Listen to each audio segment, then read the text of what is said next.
It is to place the death penalty for a person who commits aggravated homosexuality, which means if the act is committed on a person below the age of 18, offender has HIV or by a guardian.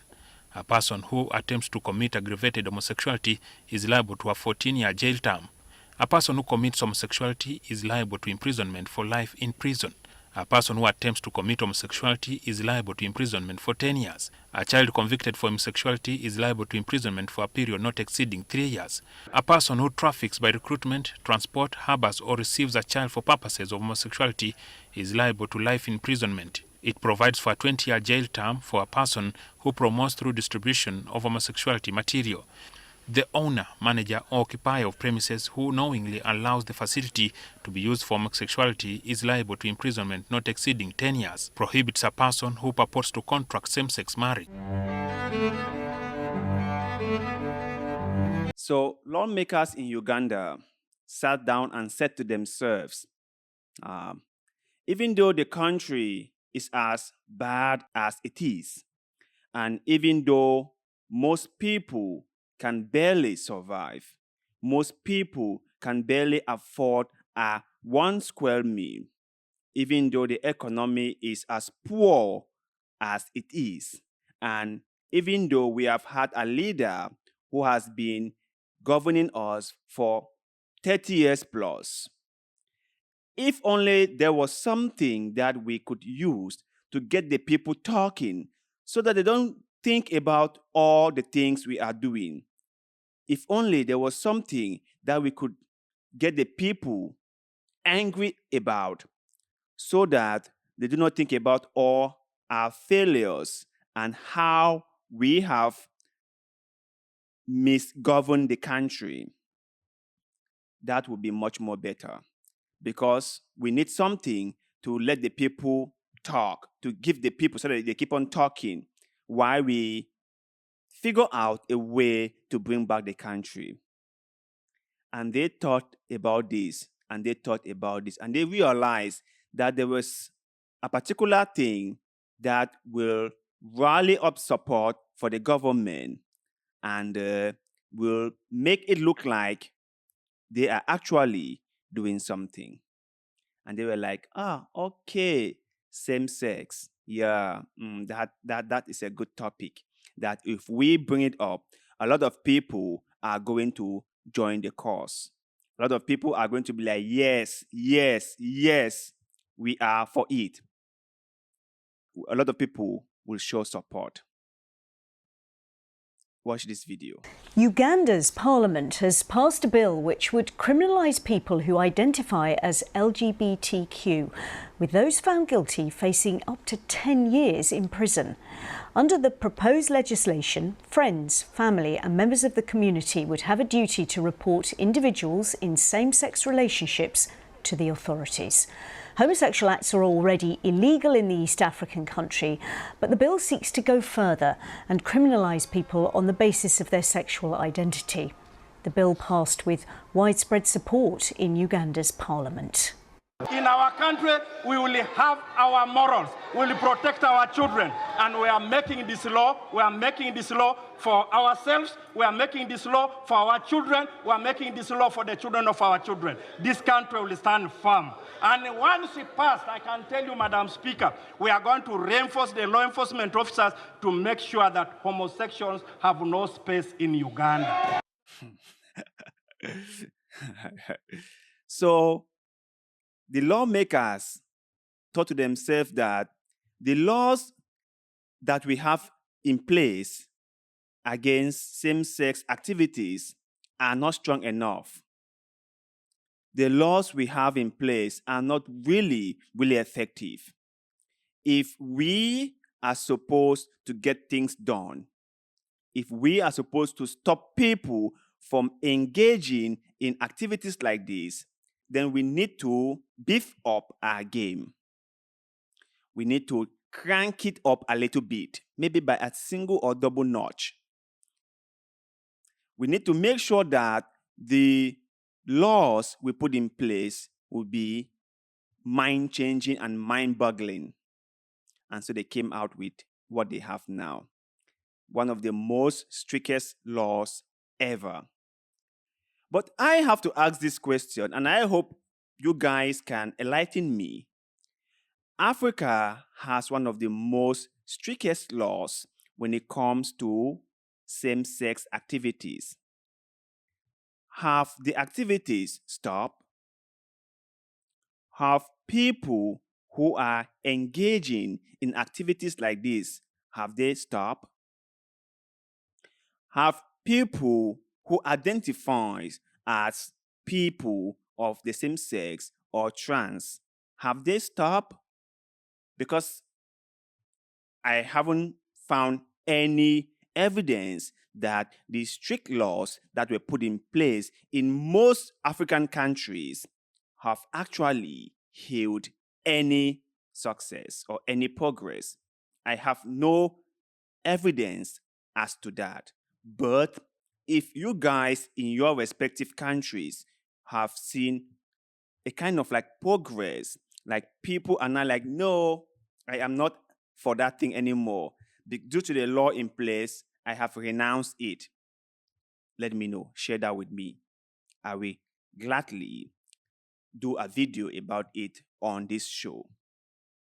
But as far as I'm concerned, and as far as the information I have, it hasn't done anything. In fact, it hasn't deterred anybody. People who wants to do it, or people who feels like it, still engage in it. People who identifies as trans still do that.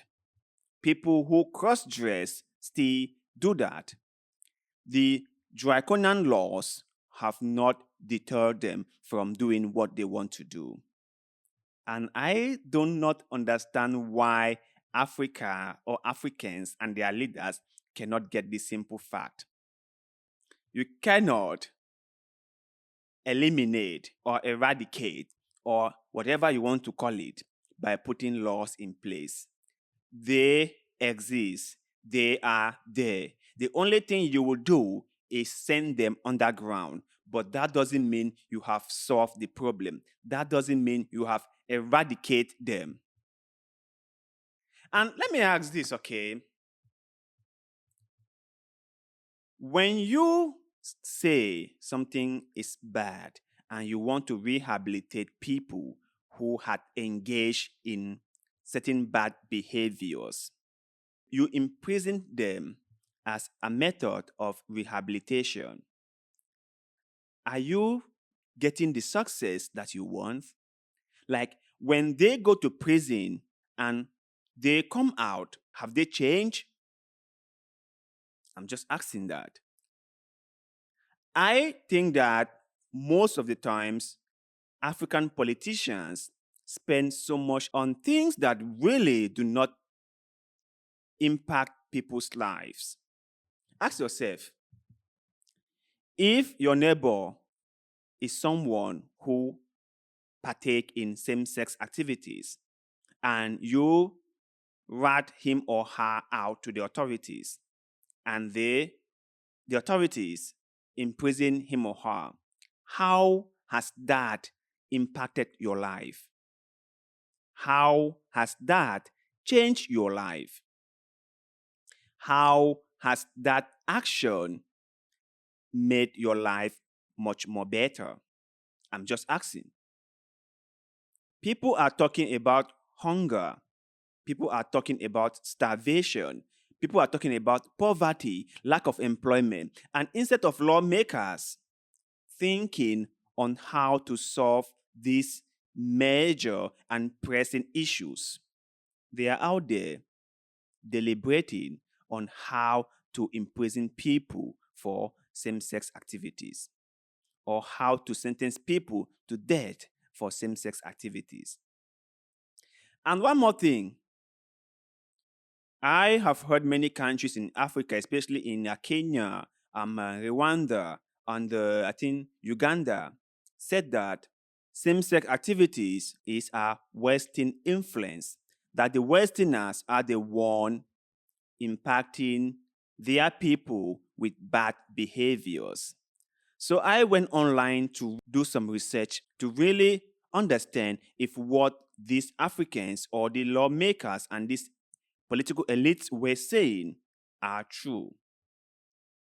And this is what I found. You can go on and research it by yourself. Just Google ban on same-sex activities in the colonial area, and you would see a lot of information about it. So I found out that, from Wikipedia, Kenyans, Ugandans, Rwandans, I think even people in Burundi have all been engaging in same-sex activities since pre-colonial period. So it's not just today that people in Uganda started engaging in activities like this.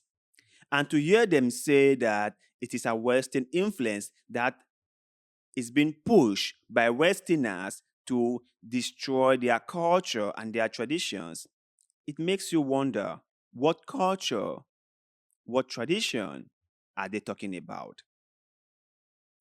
Isn't same-sex activities part of their history? Don't they know their own history? Or are they just trying to play with the mind and thoughts of the people? It's so easy for people to deflect the real problem and hang on issues that have nothing to do with people's well-being. And you see this playing again and again throughout Africa. It's just out there. It's really, really a pity. Yeah. Yeah, by all means, lawmakers should pass law. That's their job, right? But you would think that they will be focusing on most important issues, those ones that really affect people's life and well-being, not stuff that really doesn't really do anything to anyone. But you guys out there, what do you think about this ban on same-sex activities in Uganda? Do you think that it's gonna have any significant impact on the people who are involved or who are engaging in activities like this? And in your own country, the laws in place, because I know many countries in Africa have very strict laws in place against same-sex activities. How successful have those laws been in terms of reducing or eliminating same-sex activities in your city, in your village, in your neighborhood? Let us know in the comment section below, because like always, we love hearing what you have to say. And also, please don't forget to like this video, share this video, follow our Facebook page, and most importantly, subscribe to this channel, because little bit of goodwill, like the one you are doing just now, help us a lot, and we shall forever be grateful to you. So thank you very much for doing just that. And like always, see you in the next one.